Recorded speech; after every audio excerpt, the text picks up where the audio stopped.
Welcome back, Clan Mackay. We apologize for the long absence. Today we will be giving a brief introduction to the Reay Fencible Highland Regiment of Foot, commonly referred to as the Reay Fencibles or Mackay's Regiment. Please like and subscribe for future content, and let's begin. In the wake of the French Revolution, Napoleon's rise to power, and Irish disturbances at home in the late 1700s, Great Britain decided to authorize several fencible regiments for homeland defense. Fencible regiments in Scotland were equivalent to militia units intended to protect the region in which they were created. Line regiments, such as the 42nd Black Watch and the 93rd Sutherland Highlanders, on the other hand, would have seen combat in Europe, the Americas, Africa, and Asia. It was the Fencibles' jobs to ensure that the country was protected, while the line units took the fight to the enemy abroad.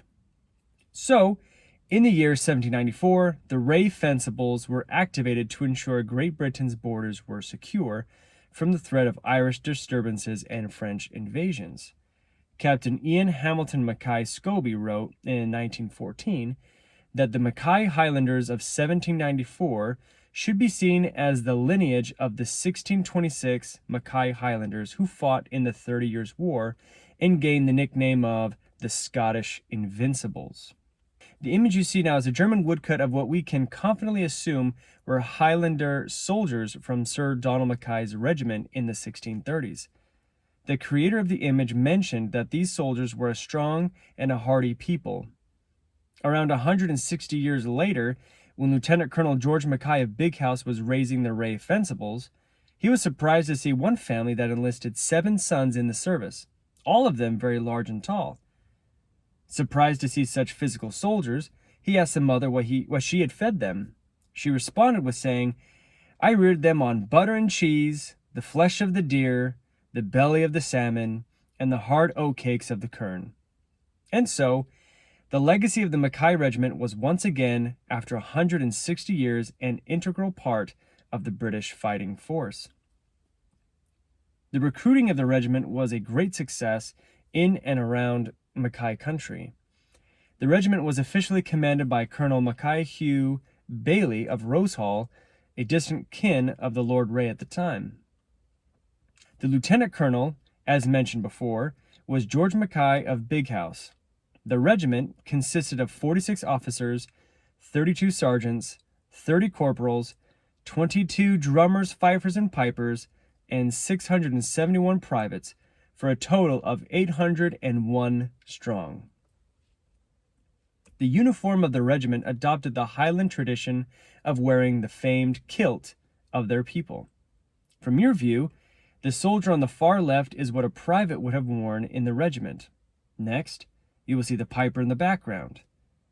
The third soldier reading the paper is an example of an officer of the regiment, and by his side, a sergeant holding a spontoon. The far right soldier is what a private in the Grenadiers would have looked like. I think it's fun to notice the artist's rendition of a badger sporran for the officer and the sergeant, and a horsehair sporran for the private.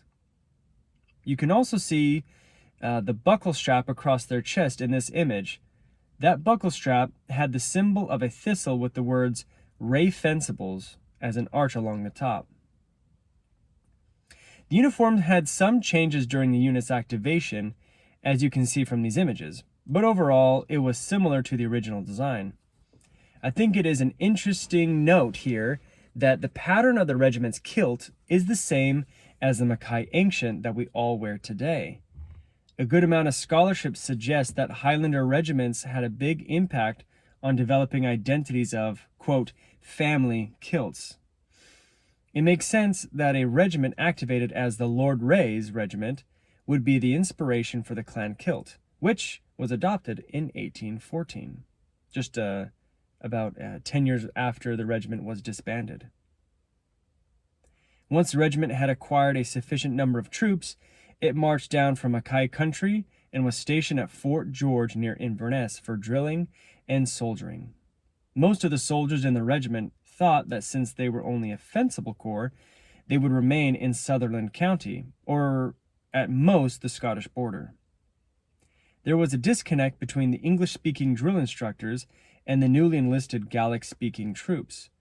One day, after drilling the troops, the English-speaking sergeants let their regiment know there was insurrections in Ireland and troops were needed.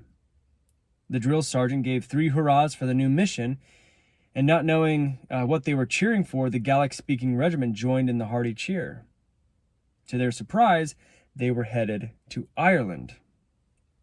The regiment received its colors upon leaving Fort George and proceeded to Port Patrick for embarkation to Ireland. Here we can see what the colors would have looked like during the regiment's service. The regiment took up residence around Belfast and soon became a favorite of the loyal Irish within the community. For the disaffected Irish, they were terrors due to their quick responses to local uprisings.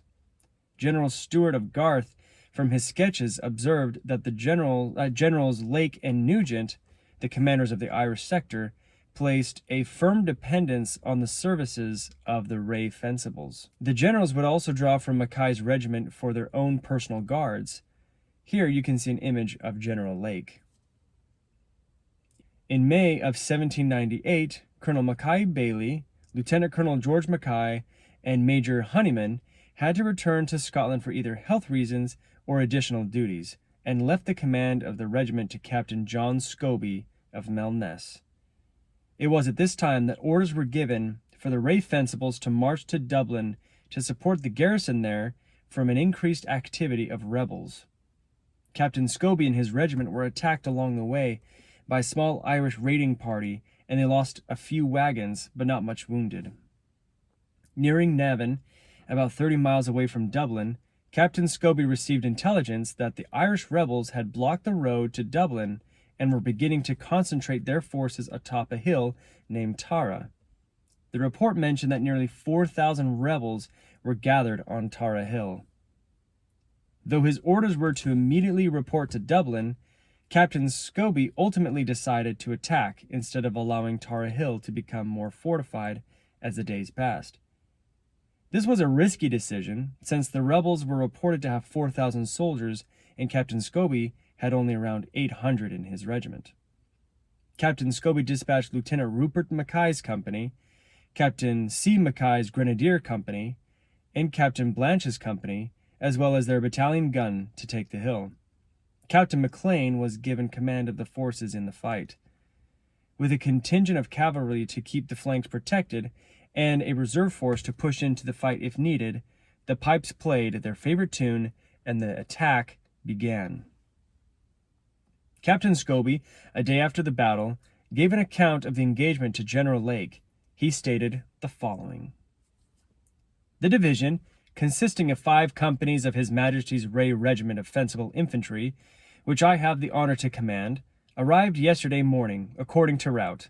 At 3:30 p.m., I was informed that a considerable force of the rebel insurgents had taken station on Tara Hill.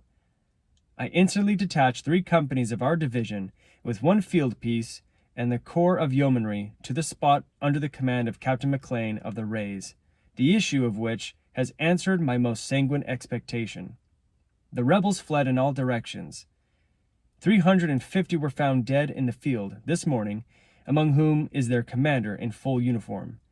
Many more were killed and wounded. Our loss is inconsiderable, being 9 rank and file killed, 16 rank and file wounded." End of Captain Scobie's report. Though the Reay Fencibles had the advantage of military discipline, cavalry, and an artillery piece, it was still a considerable victory for the new regiment, especially attacking a larger force on top of a hill.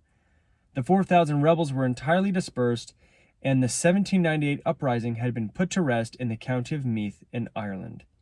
A few months later, in August, at the defeat of the British forces at the Battle of Castlebar, General Lake commented, saying, "If I had had my brave and honest Rays there, this would not have happened."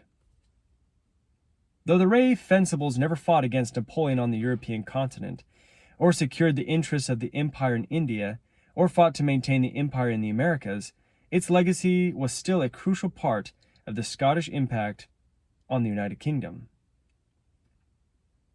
Clan Mackay Thank you very much for listening, and we hope you learned something new. Don't forget to like and subscribe to become a member of our honorary regiment here in YouTube land. Have a wonderful day. Cheers.